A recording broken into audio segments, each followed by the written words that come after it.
Secret মশলায় আজকে biryani recipe share করব।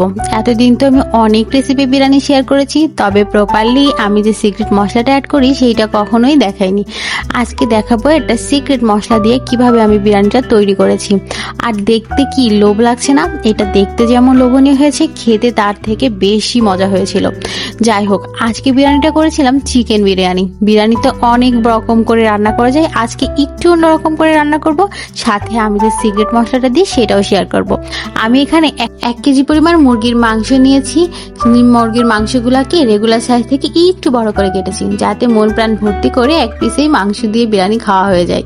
তারপর দিয়ে দিলাম ফেটানো টক দই। টক দইটা অনেকদিন ধরে ফ্রিজে ছিল, এই জন্য একটু পানি কেটে গেছে। তারপর একটা মশলা দিয়ে দিলাম, যেটাতে ছিল কাজু বাদাম, তারপরে পেস্তা বাদাম, সাথে আদা, রসুন, জিরা, পোস্ত দানা, সবকিছু একসাথে ব্লেন্ডারে ব্লেন্ড করে দিয়েছি। আর সাথে দিয়েছি প্যাকেটে যে রাঁধুনি মশলা কিনতে পাওয়া যায় সেইটার অর্ধেকটা পরিমাণ দিয়েছি। সাথে দিয়ে দিলাম স্বাদ মতো লবণ আর পরিমাণ মতো সয়াবিন তেল।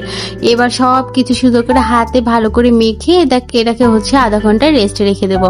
এভাবে আধা ঘন্টা রাখার পরে আমি চুলাটাকে জাল করে দেবো। আর একটা জিনিস এখানে অ্যাড করেছি যেটা একদমই ভিডিওতে ওঠেনি, সেটা হচ্ছে পেঁয়াজ বেরেস্তা। আমি কিন্তু পেঁয়াজ বেরেস্তা করে এখানে অ্যাড করে দিয়েছিলাম, এটা কিন্তু আমার ভিডিওতে উঠানো হয়নি। অবশ্যই কিন্তু পেঁয়াজ বেরেস্তা দেওয়ার পরে তারপরে এটাকে সুন্দর করে কষিয়ে নেব। আর আমার ছেলে বিরিয়ানিতে আলু ভীষণ পছন্দ করে, তার জন্য আমার 3-4 টুকরো আলু দিতেই হয়। তো আমি এখানে 3-4 টুকরো আলু আলাদা করে তেলে ভেজে এখানে অ্যাড করে দিচ্ছি।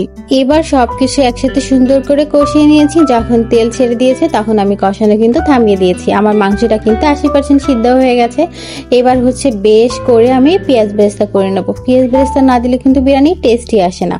যাই হোক, পেঁয়াজ বেরেস্তা করে আমি এখানে অর্ধেকের বেশি পেঁয়াজ বেরেস্তা উঠিয়ে নিলাম। আর এই তেল সহ পেঁয়াজ বেরেস্তা একটা হাঁড়িতে নামিয়ে নিচ্ছি। এখানে আমি চাল ভেজে নেব। বললাম না আমি একটু অন্যরকম করে রান্না করব। ওই যে মশলাটা প্রথমে মাংসের সাথে দিয়েছিলাম, সেই মশলার অর্ধেকটা আমি রেখে দিয়েছিলাম, সেটা এই পেঁয়াজ বেরেস্তার সাথে ভেজে নিচ্ছি। সাথে বিরিয়ানির মশলার অর্ধেক যে প্যাকেট ছিল তার থেকে একটু দিয়ে দিলাম, আরো একটু বাঁচিয়ে রেখেছি লাস্টে দেওয়ার জন্য। এবার স্বাদ মতো লবণ দিয়ে সুন্দর করে মশলাটাকে কষিয়ে নিয়ে আমি চালটাকে ভেজে নেব। আমি তো বরাবর চাল দমে বসিয়ে রান্না করি, তবে আজকে একটু অন্যরকম করে দিলাম, যেটা আমি আম্মুর থেকে শিখেছি। এবার চালগুলোকে সুন্দর করে ভুনা করে নেব, মানে মশলার সাথে চালগুলোকে দিয়ে বেশ কিছুক্ষণ 4-5 মিনিট আমি ভেজে নিচ্ছি। এবার ভাজা হয়ে গেলে গরম পানি এখানে অ্যাড করব। গরম পানি দিয়েছি যতটুকু চাল নিয়েছি তার ডাবল, কিন্তু আমি এখানে একটু কম দিয়েছি, কারণ আমি এখানে দুধ অ্যাড করব। বিরিয়ানিতে যদি আপনি গরুর দুধ কিংবা গুঁড়ো দুধ গুলিয়ে অ্যাড করেন না, সেখানে কিন্তু বিরিয়ানির স্বাদটা অনেক গুণ বেড়ে যায়। যখন এরকম বলক উঠে এসেছে তখন আমি এখানে দুধটা দিয়ে দিলাম। দুধটা দেওয়ার পরে আবারও কিছুক্ষণ নেড়ে চেড়ে ঢাকনা দিয়ে ঢেকে রেখেছিলাম। যখন 80% চালটা আমার সিদ্ধ হয়ে গেছে তখন এর ভিতরে দিয়ে দেবো মাংসগুলা দিয়েছি, কারণ মাংসটা একটু শক্ত ছিল, এই জন্য আগে দিলাম। চাইলে কিন্তু আপনারা আপনাদের মাংস অনুযায়ী কখন দিতে হবে সেই পর্যায়ে দিয়ে দিয়েন।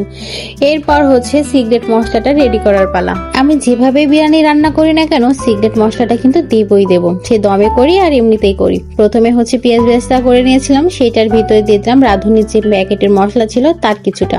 সাথে দিয়ে দিলাম 7-8টা কাঁচা মরিচ, বাদাম দিয়েছি এখানে পেস্তা বাদাম আর কিশমিশ।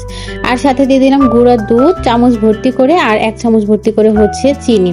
চাইলে কিন্তু এখানে আলু বোখরাটা দিতে পারেন, তবে আলু বোখরাটা বাসায় ছিল না, এই জন্য দিইনি। যাই হোক, এবার এই মশলাটা উপর থেকে ছড়িয়ে দিয়ে এটাকে দমে বসিয়ে রেখে দেবো আধা ঘন্টার মতো।